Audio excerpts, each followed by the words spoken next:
Oo, ang ginagamit niya ay Hatsu. Inililipat niya ang kanyang aura sa mga trumpong yan. Pag ginamit mo ang Nen, makakaya mong pabilisin at palakasin ang galaw ng kahit na anong bagay para maging armas sa pakikipaglaban. Kung gano'n ang Nen ay ang pinanggagalingan ng lakas kagaya ng gasolina at ng battery? Madali mong mapapaikot ang mga turumpong yan na mga ilang oras o mas matagal pa. Kung ang iyong antas sa paggamit ng Nen ay medyo mataas na. Pero ang taong yan ay gumagamit ng ibang malakas na Nen para mapanatiling pagpapaikot niya sa mga turumpo. Ano? Iba bang Nen? Kung kapangyarihan lang ng kanyang Nen ang kanyang ginagamit, hindi niya makakayaning bigyan ng sapat na lakas ang turumpo para atakihin ang kalaban. Ang dahilan kung bakit niya napapalakas ng ganyan ay dahil sa espesyal niyang nararamdaman para sa kanyang mga turumpo. Kahit anong bagay pang gagamitin mo sa iyong pakikipaglaban ay madali mong makakasundo kung meron lamang kayong pagkakapareho. Ay, wala akong susundan ko lang sila ng tingin. Kailangan ko silang maramdaman. Ang mga tumpong yan ay ginagamitan ng Nen. Kailangan ko maramdaman.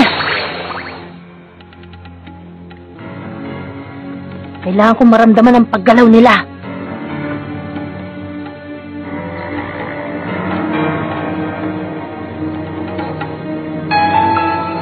Nararamdaman ko na. Hindi! Nawawala na naman ang lakas sa aking Nen! Ah!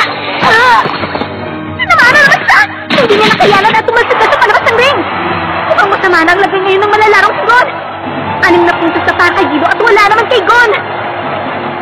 Nahihina na ang ating malalaro. Ano kaya ang gagawin niya ngayon? Hindi! Kapag ginamit ko ang pakiramdam, nawawala naman ang atensyon ko sa paggamit ng 10! Ha? Lumabas din sa loob ng ring ang isang trumpo, pero hindi na niya ako inaatake. Ano bata? Ipagpapatuloy mo pa ba ang pakikipaglaban sa kanya? Teka lang po sandali. Nag-iisip ako. Ha? Bibilang ako ng 10. Kapag hindi ka pa bumalik sa loob, talo ka na. Isa! Ha? Wala akong nararamdamang masama sa trumpong ito. 2! Yung kayang ibang trumpo. Hindi kontrolado ang galaw nila. 3! Ang pagtama nila ay hindi sinasadya. Siguro mga trumpong ito ay hindi lang ako ang taong inaatake. 4! Manong, bakit po nandito kayo sa labas ng ring? Kapag nanatili ako sa loob ng ring, pati ako aatakihin ng mga yan. 5! Tingnan nga ba eh. Para lang itong ordinaryong laro ng trumpo. Master, ano po yung ibang Nen? Imposibleng makapagbigay ng kahit na anong utos sa isang trumpo dahil wala naman itong buhay at wala ring makinang magpapatakbo.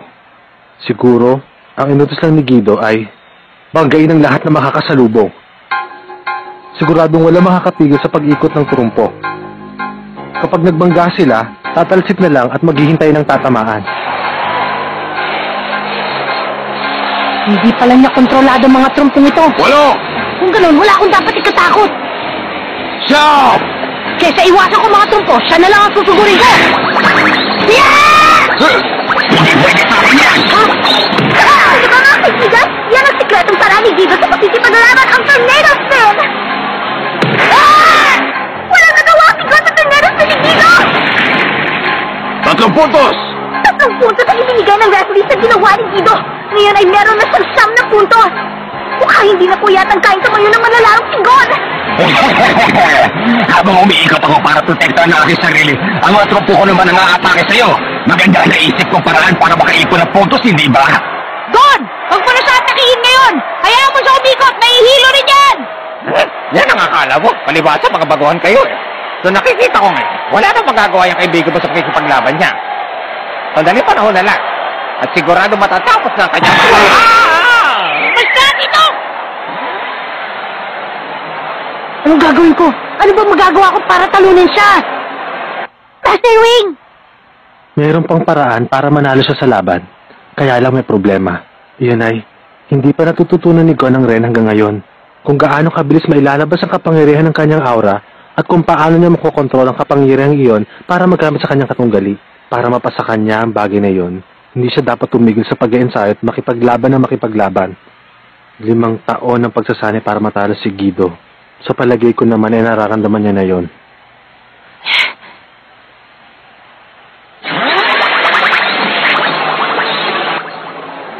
Anong gagawin ko para tumagal sa laban na to? Kapag tinamaan niya pa ako, tapos ng aming laban. Pero ayokong sumuko sa kanya. Kailangan ko gumawa ng paraan. Ngayon na.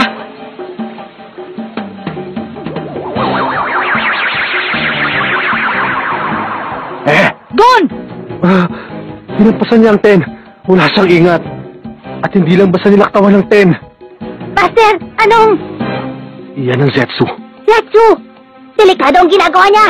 Yun ang kakayahan na kayang itago ang sarili. Sasarado ang lahat ng kanyang syoko at mawawala ang kanyang aura. Pero wala rin siya magagawa kahit itago pa niya ang kanyang sarili. Siguradong mapapahamak lamang siya kapag siya tinamaan dahil mawawala ang kanyang depensa. Master, bakit mo itinuro agad sa kanyang Zetsu? Sabihin mo! Hindi ko itinuro sa kanyang Zetsu. Sa iba niya natutunan yon.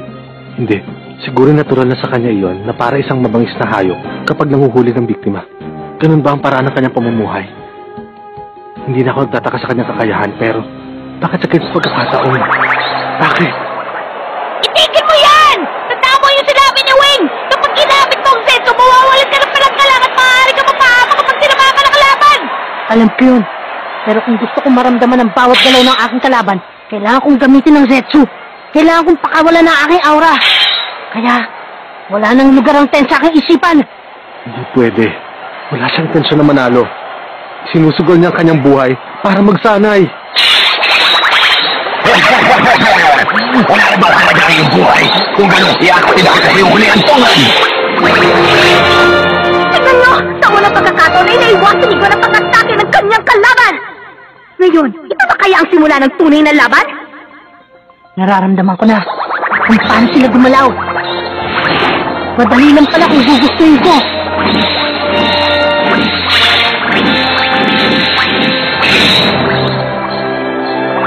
Kaya ko na silang iwasan!